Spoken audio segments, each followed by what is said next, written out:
नमस्कार दोस्तों। आज हम आपको इंग्लिश के प्रोनाउन के बारे में अध्ययन कराने जा रहे हैं और आपका यूट्यूब चैनल जो है एसएस नॉलेज, जिस पर कि आपको सारी केवीएस की जो क्लास हैं वो फ्री में दी जाएंगी। ठीक है, तो आइए चलो बिना देर किए हुए स्टार्ट करते हैं। सबसे पहले प्रोनाउन देखिए। प्रोनाउन की डेफिनेशन जो कहती है कि a pronoun is a word which is used in a place of noun, अर्थात संज्ञा के स्थान पर प्रयुक्त किए जाने वाले शब्द क्या कहलाते हैं? Pronoun. To avoid reception of nouns in a sentence और paragraph, a pronoun is used for competitive exam as parents having good grammatical knowledge is must. जैसा कि आप समझ रहे होंगे कि जो आपके गवर्नमेंट एग्ज़ाम हैं, कोई भी कॉम्पिटिटिव एग्ज़ाम है, उसके लिए क्या है, ग्रामेटिकली स्ट्रॉन्ग होना या अच्छे मार्क्स लाना अनिवार्य होता है। तो thus focusing on pronoun can also be extremely helpful. The pronoun is a part of speech and commonly used pronoun include I, she, he, they, them, we, etc. Among its various types, the personal pronouns are the ones which are used the most. बात करते हैं type of pronouns. तो discuss below are the different types of pronouns. Personal pronoun सबसे पहले, the pronoun which are placed as a substitute for people or things are called personal pronoun. These are two types, subjective and objective. This means that the pronoun can act either as the subject or for the object of the sentence. तो यहाँ आपको बता दें कि आपके SS knowledge YouTube channel पर KVS की जो क्लास हैं 1 बाय 1 चैप्टर वाइज वो भी फ्री दी जाएंगी। सो आपसे अनुरोध है कि आप चैनल को सब्सक्राइब कर लें और वीडियो को शेयर करें तथा अपनी तैयारी को बेहतर अंजाम दें। बात कर रहे थे पर्सनल प्रोनाउन की। तो यह क्या होता है कि the pronoun which are placed as a substitute for peoples और thing are called personal pronoun. These are of two types, one subjective and two objective. This means that the pronoun can act either as the subject or for the object of the sentence. एक कर्ता के रूप में, एक कर्म के रूप में यूज किया जाता है। फर्स्ट एग्जाम्पल है कि स्टेटमेंट कथन है, Riya, Tanya, Ritu and Ananya were going to play badminton.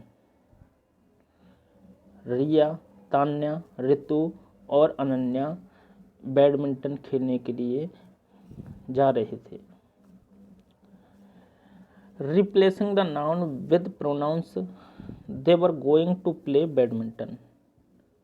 तो वे बैडमिंटन खेलने के लिए गए थे। अगर नाउन और प्रोनाउन के हिसाब से अगर इसको रिप्लेस किया जाए तो। दूसरा एग्जाम्पल है, स्टेटमेंट कह रहा है, can you please go to the market with Arpit. यहाँ आपको बता दें कि जो केबीएस में या अन्य किसी गवर्नमेंट एग्ज़ाम में कॉम्पिटिटिव जो भी एग्ज़ाम होते हैं, वहाँ पर जो मेनली फोकस किया जाता है टॉपिकों पर, वह यहाँ पर लिया गया है और यहीं से आपके एग्ज़ाम में क्वेश्चन देखने को 100% रूप से मिलते हैं। दूसरा एग्जाम्पल है statement, can you please go to the market with Arpit. क्या आप जा सकते हो? तो replacing the noun with pronoun, can you please go to the market with him. तो यहाँ पर अर्पित की जगह क्या लगा दिया? हिम। क्या आप अर्पित के साथ मार्केट जा सकते हो? Can you please go to the market with him. तो यही होता है प्रोनाउन, जो कि एक संज्ञा के स्थान पर प्रयोग किया जाए, वह शब्द ही क्या कहलाता है, प्रोनाउन। नेक्स्ट है पजेसिव प्रोनाउन। सबसे पहले पर्सनल प्रोनाउन, देन है possessive pronoun. The personal pronoun which indicate the possession of something are called possessive nouns. They can be used both in singular and plural. इनका उपयोग जो है एक singular में और प्लूरल में भी किया जाता है। जैसे एग्जाम्पल फर्स्ट है कि this dress is mine, this dress is mine. तो दूसरा एग्जाम्पल कहता है कि the books are theirs, the books are theirs. तो पजेसिव मतलब एक तरह से क्या होता है, अधिकार। क्या कहते हैं इसको, अधिकार। जहाँ पर कोई व्यक्ति किसी वस्तु आदि को लेकर के अपना अधिकार जताता है, वही क्या होता है, पजेसिव प्रोनाउन। दिस ड्रेस, कि यह dress, is mine, mine means मेरी है, कि यह ड्रेस मेरी है। द बुक आर देयर्स, किताबें वहाँ हैं, किताबें वहाँ हैं। तो यहाँ पर अपना अपना अधिकार जता रहे हैं कि वह कहती है कि दिस ड्रेस इज माइन, वह मेरी है। द बुक्स आर देयर्स, किताबें वहाँ हैं। नेक्स्ट है रिफ्लेक्सिव प्रोनाउन। ये क्या कहता है, pronoun like himself, myself, themselves, etc. When the action is being performed on oneself are called reflexive pronoun. जैसे एग्जाम्पल है कि I decorated the room all by myself, myself है ना, herself। इस प्रकार के होते हैं reflexive pronoun. She drove 500 kilometre या 500 किलोमीटर्स बाय हरसेल्फ। वहीं इंडेफिनेट प्रोनाउन की अगर बात करें, when the noun which is to be replaced does not have a fix name और number, does not have a fixed name और number, then such noun are replaced by indefinite pronoun. These include few, everyone, all, etc. क्या इनमें क्या होता है, few, everyone, all, etc. इस प्रकार के प्रोनाउन के जो वर्ड हैं वे देखने को मिलते हैं। जैसे everyone has reached the concert, you bring me some apples, you bring me some apples। तो यहाँ पर some आया, everyone आया, इनसे हमें इंडेफिनेट प्रोनाउन के बारे में पता चलता है। इंटेरोगेटिव प्रोनाउन क्या होता है, कि pronoun like who, where, which, whom, etc. Which tend to ask a question are called interrogative pronoun. First example है कि which plant is this. Second है who went to the airport, who went to the airport. वहीं reflexive pronoun की अगर बात करें तो the pronoun which are use to connect a clause और a statement are called relative pronoun. Relative, जैसा कि आप जानते हैं कि रिश्तेदारी, जब एक दूसरे के साथ रिश्तेदारी दिखाता है तो वहाँ पर रिलेटिव प्रोनाउन आता है। जैसे I watch which I bought was defective, the man who came yesterday was a fraud। कल जो आदमी आया था वह कैसा था, फ्रॉड था। इसी प्रकार से यहाँ पर रिलेटिव प्रोनाउन के बारे में यहाँ पर आपको देखने को मिलता है। नेक्स्ट है demonstrative pronoun. The pronoun which describe और modify a thing or a person are called demonstrative pronoun। They can be both singular and plural। इसका भी उपयोग क्या है, सिंगुलर और प्लूरल में किया जाता है। जैसे कि these flowers are beautiful, flowers are beautiful, these these ये फूल जो हैं वो बहुत सुंदर हैं। This girl is very helpful, this means यह लड़की बहुत सहायक है, हेल्पफुल है, लोगों की बहुत ज़्यादा सहायता करती है। तो all the above mention pronoun type are use often by people in their day to day lives but their correct usages and the application have been describe in details here. जैसे क्लासिफिकेशन ऑफ प्रोनाउन, अगर बात करें subjective case की and objective case और possessive case, तो यहाँ पर there are 3 cases in which pronoun can be classified. These include subjective, objective and possessive. सबसे पहले समझते हैं सब्जेक्टिव, ऑब्जेक्टिव, पजेसिव जो प्रोनाउन होते हैं वे क्या होते हैं। सब्जेक्टिव जैसे आई, वी, जो फर्स्ट पर्सन होता है, फर्स्ट पर्सन जैसे आई, माई, मी, है ना, आई, माई, मी। तो यहाँ पर जो सारणी दी हुई है सब्जेक्टिव, ऑब्जेक्टिव और पजेसिव, जो बीच वाला हिस्सा है सारणी का वह पजेसिव में आएगा। सब्जेक्टिव जैसे आई, है ना, उसके बाद ऑब्जेक्टिव आई, माई, मी, आई, माई, मी। तो इस प्रकार से जो सारणी है पजेसिव में क्या है, माई मीन्स मेरा, अधिकार दिखाएगा, वहीं ऑब्जेक्टिव में एक कर्म के रूप में आएगा, वहीं सब्जेक्टिव में एक कर्ता के रूप में दिखाई देता है। तो I, we, you, he, she, they, it ये क्या है, सब्जेक्टिव प्रोनाउन कहलाते हैं। वहीं me, us, you, him, her, them, it, its, है ना, ये जो सारणी है आपको याद करनी होगी। साथ ही मी, us, you, him, her, them ये सब क्या है, ऑब्जेक्टिव होते हैं। वहीं पजेसिव की अगर बात करें, पजेसिव की, तो क्या होता है, my, mine, our, ours, your, yours, his, his, है ना, हर, हर्स, देयर, देयर्स और इट्स। ये अपना अधिकार जताते हैं। जैसे देखो, these case of pronouns will help candidate understand the rules of pronoun even better.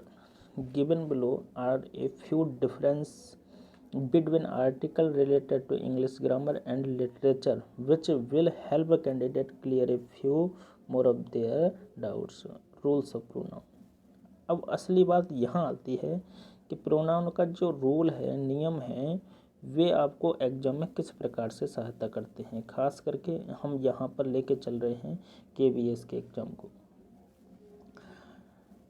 Since the question are asked in competitive exam not very direct but may be asked in the form of fill in the blanks or incorrect statement, मतलब यह है कि यहाँ पर जो competitive exam होते हैं वहाँ पर सिंपल या डायरेक्ट क्वेश्चन नहीं परोसा जाता आपके लिए,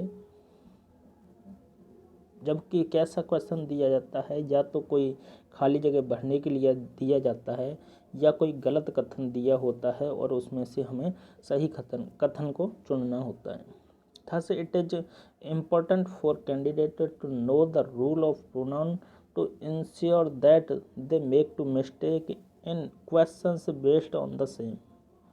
तो यहाँ से असली कहानी स्टार्ट होती है। जो नियम हैं वो आपको जानने होंगे इंग्लिश को जानने के लिए, समझने के लिए फॉर कॉम्पिटिटिव एग्जाम्स। सबसे पहला rules number 1, pronoun which are compared must be in same case.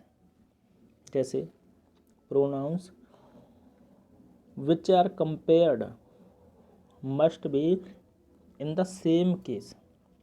Our mother support me more than her, तो मेरी माता जी जो हैं सपोर्ट करती हैं मी मीन्स मुझे, मोर देन हर उससे अधिक।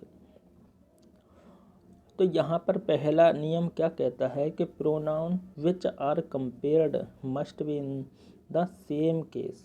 ठीक है।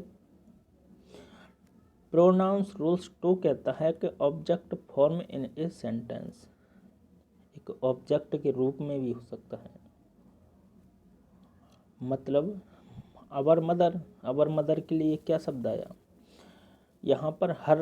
हर कि मेरी माताजी जो मुझे सपोर्ट करती हैं कि उससे ज़्यादा, तो मेरी माताजी जो मुझे सपोर्ट करती हैं उससे ज़्यादा। तो यहाँ पर फर्स्ट प्रोनाउन आप रूल समझ में आया होगा। नेक्स्ट जो दूसरा रूल्स कहता है कि object form in a subject, जैसे ऑब्जेक्ट फॉर्म के रूप में आ गया आई helped him, he helped me. तीसरा जो है प्रोनाउन रूल वह क्या कहता है? If the pronoun is an object of the verb, it should be in the objective case. To learn in detail about 3 mentioned rule of pronoun, candidate must refer to video. So आप इस video को लगातार देखें। Pronoun examples देख लेते हैं और जो होते हैं कि जैसे my sister loves to read books. अब सी या her is a thorough reader, तो राइट आंसर है कि my sister loves to read books, she is a thorough reader. तो कैसे बनेगा? My sister loves to read books, तो she my sister के लिए क्या लगाया? She is a thorough reader. They या he visited their aunt's place yesterday, तो they visited their aunt's place yesterday. Smriti completed the packing herself या themselves, herself या themselves। तो स्मृति complete the packing herself, उसने स्वयं से पैकिंग की। Next the dress that who I bought yesterday needs to be altered. The dress that I bought yesterday needs to be altered. तो that आया। इस प्रकार से आपके एग्जाम में क्वेश्चन देखने को मिलते हैं। आई होप आपको यह समझ में आया होगा।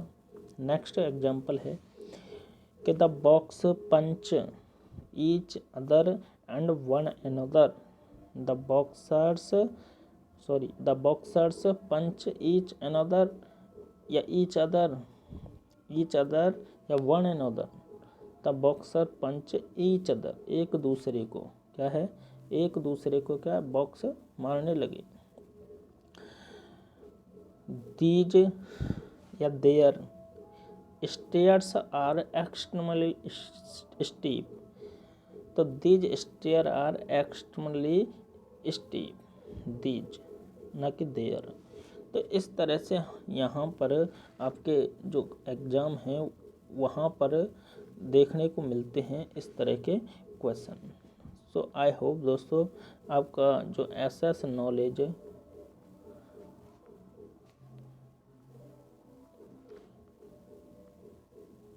चैनल जो है यूट्यूब चैनल, इस पर फ्री में क्या है?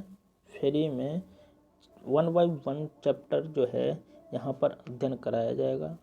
वीडियो को लाइक करें, शेयर करें एंड सब्सक्राइब करें चैनल को। धन्यवाद।